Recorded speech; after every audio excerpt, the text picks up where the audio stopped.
Hi friends, Navratri और विजयादशमी की शुभकामनाएं। आज का टॉपिक है भारतीय नज़रिए से अमेरिकी राष्ट्रपति का चुनाव। भारत पूरी दुनिया का सबसे विशाल जनतंत्र है, जबकि अमेरिका सबसे प्राचीन जनतंत्र। भारत के राष्ट्रपति पूरी दुनिया में इंग्लैंड की रानी की तरह सबसे कमज़ोर राष्ट्रपति कहलाते हैं, जबकि अमेरिका के राष्ट्रपति सबसे अधिक शक्तिशाली। ऐसा इसलिए होता है कि भारत में पार्लियामेंट्री फॉर्म ऑफ गवर्नमेंट है और अमेरिका में प्रेसिडेंशियल फॉर्म ऑफ गवर्नमेंट है। जब पार्लियामेंट्री फॉर्म ऑफ गवर्नमेंट है तो हेड ऑफ द स्टेट और हेड ऑफ द गवर्नमेंट अलग अलग हैं, पावर बटा हुआ है, शक्ति बटी हुई है। तो जो formal head of the state हैं उनके हाथ में पूरी ताकत नहीं रहती है, वे फॉर्मल कहलाते हैं, फॉर्मल हेड। और जो रियल हेड हैं, प्राइम मिनिस्टर जो होते हैं, उनके हाथ में पूरी ताकत रहती है। जबकि अमेरिका में एक ही आदमी हैं और दोनों हेड वही हैं, वही हेड ऑफ द स्टेट भी हैं, वही हेड ऑफ द गवर्नमेंट हैं। जो स्वाभाविक है वो अधिक ताकतवर दिखते हैं और भारत के राष्ट्रपति कमज़ोर दिखते हैं। आपको मालूम है, पता है आपको, कि अगले नवंबर को 3 नवंबर को फर्स्ट ट्यूसडे है। उस दिन अमेरिका के राष्ट्रपति का जनरल इलेक्शन है। फिर फर्स्ट मंडे दिसंबर को राष्ट्रपति का जो चुनाव होगा वो इलेक्टरल कॉलेज करेगा। फिर जब रिजल्ट तय हो जाएगा कौन राष्ट्रपति बने, तो रिजल्ट की घोषणा फर्स्ट वीक ऑफ जनवरी को होगा, पहले सप्ताह में जनवरी को। और जो भी चुने जाएंगे उनका जो टर्म की शुरुआत होगी वो 20 जनवरी को होगा। ये शेड्यूल किया हुआ है, हर बार यही होता है। ऐसा नहीं कि सिर्फ इसी बार के लिए ये तय हुआ है, फर्स्ट ट्यूसडे या फर्स्ट मंडे ऐसा करके पहले से ही तय रहता है। दूसरी एक और बात है कि भारत में जो राष्ट्रपति का कौन चुनाव लड़ेंगे, किस पार्टी के कौन कैंडिडेट होंगे, ये उस पार्टी के जो हाई कमांड हैं वो तय करते हैं। अमेरिका में अलग स्थिति है। वहाँ जो पार्टी के सदस्य होते हैं, पूरे सदस्य जितने हजारों लाखों हों, सब तय करते हैं कि पार्टी की तरफ से कौन कैंडिडेट होगा जो राष्ट्रपति का चुनाव लड़ेंगे। वहाँ जो गांव में, घर में, समाज में, राज्य में, प्रदेश में चुनाव होता है, पहले उस चुनाव में वहाँ के पार्टी के सदस्य उसमें वोट देते हैं। वो प्राइमरी सदस्य होते हैं, वे कॉकस सदस्य होते हैं और अपने अपने डेलीगेट का चुनाव करते हैं। और वे सारे डेलीगेट फिर नेशनल लेवल पर जो पार्टी का कन्वेंशन होगा उसमें जाएंगे और अंत में जाकर के किसी एक कैंडिडेट का चुनाव करेंगे। वही राष्ट्रपति के पद के लिए, पोस्ट के लिए वही चुनाव लड़ेंगे। यही डेमोक्रेटिक पार्टी भी करती है और यही फिर रिपब्लिकन पार्टी भी करती है। तो पहले तो पार्टी का इलेक्शन हो गया, हमारे यहाँ पार्टी का इलेक्शन नहीं होता है, इसलिए वहाँ का जनतंत्र अधिक बलवती है, हमारा उतना नहीं है, क्योंकि सारी ताकत यहाँ जो पार्टी के बॉस हैं, जो हाईकमांड है, उनके हाथ में है। वहाँ पार्टी के सदस्यों के बीच में बटा हुआ है। ये हो गया पार्टी का इलेक्शन। फिर जब तय हो जाएगा कैंडिडेट कौन है, तो फिर जैसे मैंने कहा कि 3 नवंबर को राष्ट्रपति का जनरल इलेक्शन होगा। उस जनरल इलेक्शन में क्या होगा कि पहले इलेक्टर्स का चुनाव होगा। जितने भी वहाँ के रजिस्टर्ड सिटीजन हैं, जो वहाँ के नागरिक हैं, वो वोट देंगे। और पूरे स्टेट के लोग मिलके उसमें वोट देंगे। और जब सब वोट हो जाएगा हर स्टेट का, तो टोटल जो इलेक्टर्स चुने जाएंगे उनकी संख्या है 538।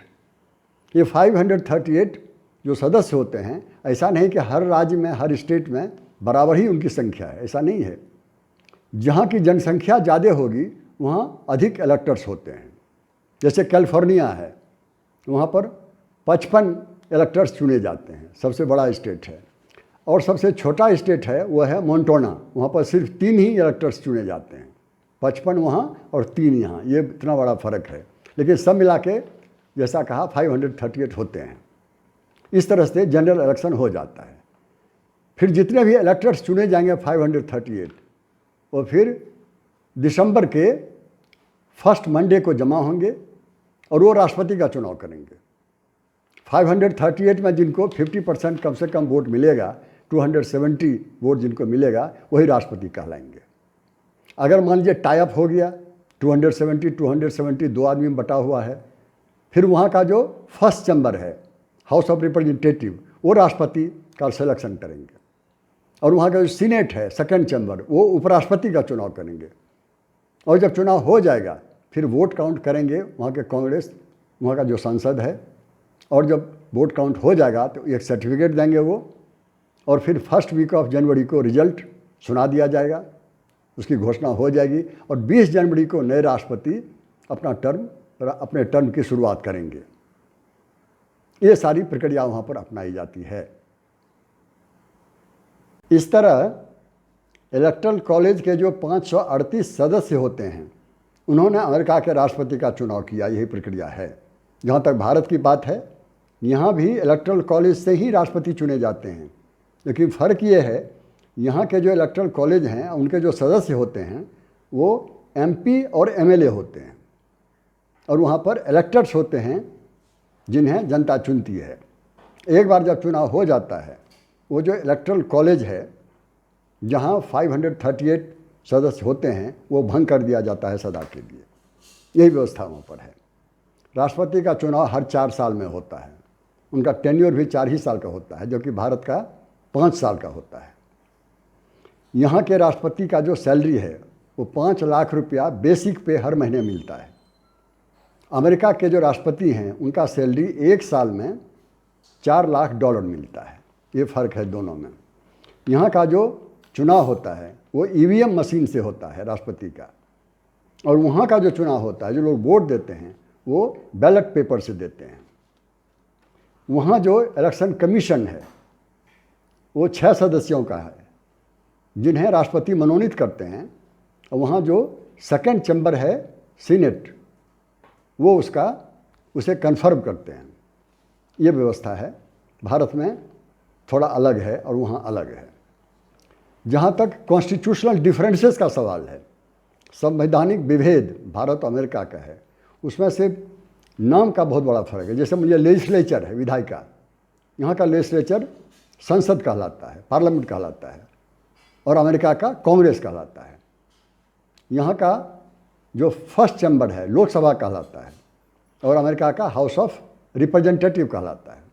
यहाँ का जो राज्यसभा है सेकंड चैम्बर, वही अमेरिका में सीनेट कहलाता है, जो सेकंड चैम्बर है। ये दोनों में फ़र्क है। तो बायलैटरल सिस्टम, 2 हाउसेस वहाँ भी केंद्र में है, अमेरिका में भी और भारत में भी। वहाँ के स्टेट में भी बायलैटरल सिस्टम है, 2 सदन होते हैं वहाँ के हर स्टेट में। ये फ़र्क होता है यहाँ में और वहाँ में। तो ये हो गई लेजिस्लेचर की बात। रही बात है एग्जीक्यूटिव की, तो अमेरिका के राष्ट्रपति जो हैं, वहाँ के जो उपराष्ट्रपति हैं, वहाँ के जो सेक्रेटरीज होते हैं, ये सारे एग्जीक्यूटिव कहलाते हैं। इंडिया में सेक्रेटरी नहीं, मंत्री कहलाते हैं, प्रधानमंत्री कहलाते हैं। प्रधानमंत्री का पद अमेरिका में नहीं होता है। तो वहाँ पर सेक्रेटरी, यहाँ पर मंत्री, वहाँ पर राष्ट्रपति, और यहाँ पर उपराष्ट्रपति, राष्ट्रपति और प्रधानमंत्री, ये सारे एग्जीक्यूटिव कहलाते हैं। जहाँ तक स्टेट का सवाल है, वहाँ भी गवर्नर कहलाते हैं स्टेट में। वहाँ चीफ मिनिस्टर नहीं होता है, लेकिन भारत में गवर्नर और चीफ मिनिस्टर को मिला के एग्जीक्यूटिव होता है, और अमेरिका में सिर्फ गवर्नर होते हैं और उनके एडवाइज़र होते हैं। ये सारे एग्जीक्यूटिव की व्यवस्था है। जहाँ तक जुडिशरी का सवाल है, जुडिशरी में बहुत बड़ा फ़र्क है। यहाँ जुडिशरी जो है ऊपर से नीचे तक एक ही होता है, एकल होता है। अमेरिका में स्टेट का जुडिशरी अलग होता है और केंद्र का जुडिशरी भी अलग होता है स्टेट से। केंद्र में जो जुडिशरी है, जैसे मुझे सुप्रीम कोर्ट है, या कोर्ट ऑफ अपील है, या डिस्ट्रिक्ट कोर्ट है, इनके जो जज होते हैं, इनको मनोनीत वहाँ के राष्ट्रपति करते हैं, और उन्हें कन्फर्म वहाँ का जो सेकंड चैम्बर है सीनेट वो करता है। लेकिन वो हियरिंग करते हैं, पहले सुनते हैं उनकी बात, फिर उन्हें कन्फर्म करते हैं। और एक बार जब जज बन जाते हैं तो आजीवन, पूरे जीवन भर वो जज बने रहते हैं, वो हटाए नहीं जा सकते किसी सूरत में। इसलिए कहा जाता है कि वहाँ की जुडिशरी जो है ज़्यादा ऑटोनमस है भारत की जुडिशरी से। ये फ़र्क है। यहाँ तो मान लीजिए कि विपक्ष के मेंबर, प्रधानमंत्री और सुप्रीम कोर्ट के 1-2 जज मिलकर के निर्वाचित तो करते हैं, मनोनीत तो करते हैं सुप्रीम कोर्ट के जज को, हाई कोर्ट के जज को। लेकिन जहाँ तक सवाल है उनका, वो समय पर ही रिटायर हो जाते हैं। अमेरिका में अलग सिस्टम है। ये सारी व्यवस्था यहाँ और वहाँ है। वहाँ का जो स्टेट है, वहाँ का जो स्टेट कोर्ट है, वहाँ का जो स्टेट कोर्ट का जो जज है, वहाँ के राज्यपाल मनोनीत करते हैं और जो सेकंड चैम्बर होता है वो उसको कन्फर्म करते हैं। ये जुडिशियल व्यवस्था हुई। उसके और कुछ अंतर है भारत और अमेरिका में। उसमें से एक अंतर है फेडरेशन का। कहा जाता है कि अमेरिका का फेडरेशन जो है ये ट्रू फेडरल है, सही रूप में फेडरल है। सही रूप में फेडरल वो कहलाता है जब राज्य और सरकार, राज्य और केंद्र दोनों के हाथ में बराबर ताकत रहे। भारत में ऐसा नहीं है। भारत में केंद्र बहुत ताकतवर है और स्टेट उतना ताकतवर नहीं है, इसलिए ट्रू फेडरल नहीं है। इसे कहते हैं सेमी फेडरल या कहिए यूनियन ऑफ इंडिया कहलाता है, वहाँ फेडरेशन ऑफ अमेरिका कहलाता है। ये फ़र्क है। और इन सारी बातों के बावजूद जो दोनों में कॉन्स्टिट्यूशनल डिफरेंसेस है, वो डिफरेंसेस है सिटीजनशिप को लेकर के। यहाँ एक ही सिटीजन है, चाहे केंद्र का हो चाहे राज्य का हो। वहाँ राज्य का सिटीजन नागरिक अलग होता है और केंद्र का नागरिक अलग होता है, अलग अलग नागरिक होते हैं। एक और अंतर है दोनों में, वहाँ सेपरेशन ऑफ पावर है, जो भारत में भी है। कार्यपालिका के बीच में, विधायिका के बीच में, न्यायपालिका के बीच में दोनों की शक्तियाँ बटी हुई हैं, सेपरेशन ऑफ पावर। वहाँ भी इन तीनों के बीच में सेपरेशन ऑफ पावर है, लेकिन एक और जो व्यवस्था है उसे कहते हैं चेक्स एंड बैलेंस। कोई अधिक ताकतवर ना हो जाए, एक दूसरे को चेक करते हैं और एक दूसरे के बीच का बैलेंस बना रहे, इसलिए चेक एंड बैलेंस की व्यवस्था होती है। अगर राष्ट्रपति की बात अगर वहाँ के कांग्रेस नहीं मानते हैं, राष्ट्रपति वीटो कर देते हैं, और जब वीटो कर देते हैं तो वहाँ का कांग्रेस टू थर्ड मेजोरिटी से उसी बिल को पास कर देते हैं, तो राष्ट्रपति को मानना पड़ता है।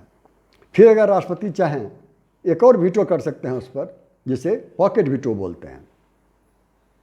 तो इस तरह से व्यवस्था एक दूसरे के बीच में न विधायिका ज़्यादा ताकतवर हो जाए, न न्यायपालिका ज़्यादा ताकतवर हो जाए और न एक्सिक्यूटिव ज़्यादा ताकतवर हो जाए, तो बैलेंस बना रहता है। ये सारी व्यवस्थाएं वहाँ पर हैं अमेरिका में, जो भारत में अगर होता तो शायद अच्छा होता, अधिक जनतांत्रिक हम होते। ये फ़र्क है। अमेरिका में जो आजकल राष्ट्रपति का चुनाव चल रहा है, उसमें जो भी राष्ट्रपति चुने जाएंगे, रिपब्लिकन के या डेमोक्रेट के, तो उसका असर क्या होगा भारत पर, क्या प्रभाव पड़ेगा, इम्प्लीकेशन क्या होगा, ये बड़ा महत्वपूर्ण चीज़ है। आम तरह से लोग समझते हैं अगर रिपब्लिकन के राष्ट्रपति होते हैं तो भारत के लिए फ़ायदे की बात है, लेकिन ये हर बार सच नहीं होता। व्यवहार में हमने देखा है। कुछ राष्ट्रपति का मैं उदाहरण दूंगा। जैसे राष्ट्रपति रूजवेल्ट थे, 1945-44 में राष्ट्रपति वहाँ पर थे वो, और उन्होंने इंग्लैंड पर प्रभाव डाला था, प्रेशर दिया था कि भारत की आज़ादी आप जल्दी से जल्दी दीजिए, भारत को आज़ाद कीजिए। जब ज़्यादा प्रेशर दिया तो चर्चिल साहब जो वहाँ के प्रधानमंत्री थे इंग्लैंड में, उन्होंने कहा कि मैं रिजाइन करना चाहूँगा, लेकिन किसी सूरत में भारत को आज़ादी नहीं दूंगा। फिर भी रूजवेल्ट साहब लगे रहे। इस तरह से भारत के लिए तकलीफ उठाने वाले, इतनी परेशानी उठाने वाले, इंग्लैंड के साथ एक तरह से कहिए विवाद करने वाले राष्ट्रपति जो थे, वो रिपब्लिकन नहीं थे, वो डेमोक्रेट के थे। दूसरा उदाहरण दूंगा प्रेसिडेंट निक्सन का। 1972 में उन्होंने अंधेरे से निकालकर कम्युनिस्ट चाइना को वहाँ के यूनाइटेड नेशन का जो सिक्योरिटी काउंसिल है उसका अस्थायी सदस्य बना दिया, और वो चाइना तभी से भारत के लिए हेडेक बन गया। हालांकि बाद में आजकल वो साबित हो गया कि भारत के लिए जो हेडेक हुआ है तो है चाइना, उससे भी बड़ा सरदर्द बना हुआ है अमेरिका के लिए। तो वो जो भारत के खिलाफ जो काम हुआ, चाइना को सिर पर चढ़ा लेने वाली बात, वो जो निक्सन साहब ने ऐसा किया, तो वो डेमोक्रेट नहीं थे, वो रिपब्लिकन थे। तीसरा उदाहरण दूंगा, आजकल जो राष्ट्रपति हैं जिनका चुनाव भी होने वाला है, आगे बने या ना बनेंगे अलग बात है, वो ट्रम्प साहब हैं। ट्रम्प साहब रिपब्लिकन हैं, तो भारत का हित होना चाहिए था। लेकिन जब चीन से आने वाले सामान पर जो टैक्स लगाया उन्होंने, जो टैरिफ लगाया, चीन पर लगाया, ठीक है, लेकिन भारत पर भी लगा दिया, तो भारत और चीन तो बराबर हो गया। भारत को क्या फ़ायदा हुआ जबकि रिपब्लिकन के हैं।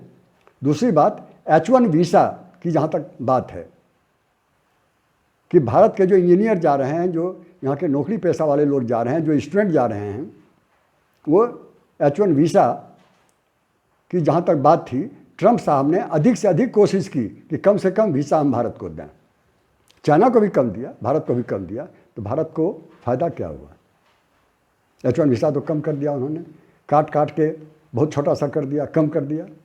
और तीसरी बात, भारत की सीमा पर चीन है आजकल, भारत को ज़रूरत है अमेरिकी मदद का, और वहाँ के राष्ट्रपति साहब, वहाँ की सरकार जो है वो सौदा कर रहा है, सौदा कर रही है भारत के साथ, बार्गेनिंग कर रहा है।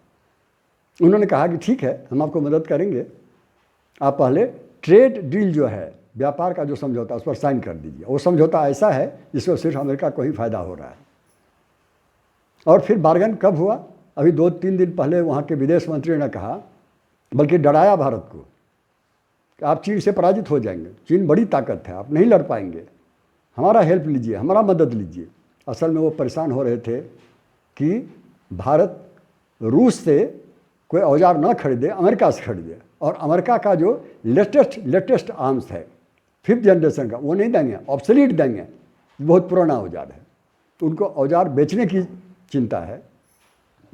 ये सारी बातें हैं जो रिपब्लिकन हो या डेमोक्रेट हो, वो सबसे पहले अपना हित देखते हैं, राष्ट्रीय हित, न कि चीन का हित और न भारत का हित। ये सदा सत्य है, चाहे जो भी चुने जाएं, भारत के लिए कोई फर्क नहीं पड़ता है। और अंत में जो निष्कर्ष मैं देना चाहूँगा वो ये कि भारत का जनतंत्र और अमेरिका का जनतंत्र दोनों के एक दूसरे से सीखनी चाहिए कुछ बातें। जैसे कि अमेरिका में आंतरिक जनतंत्र बहुत मजबूत है, पार्टी के भीतर का जनतंत्र बहुत मजबूत है, जो भारत को सीखना है। लेकिन वहाँ की विदेश नीति में बिल्कुल इम्पेरियलिज्म है, बिल्कुल गैर जनतांत्रिक है। अगर अमेरिका चाहता पूरी दुनिया में एक यूनिवर्सल डेमोक्रेसी आती, पूरी दुनिया में ग्लोबल डेमोक्रेसी आती, लेकिन ऐसा नहीं है। जो अमेरिका दादागिरी कर रहे हैं, जो इम्पेरियलिस्ट बन के काम कर रहे हैं, उसका असर पूरी दुनिया में बुरा पड़ा है।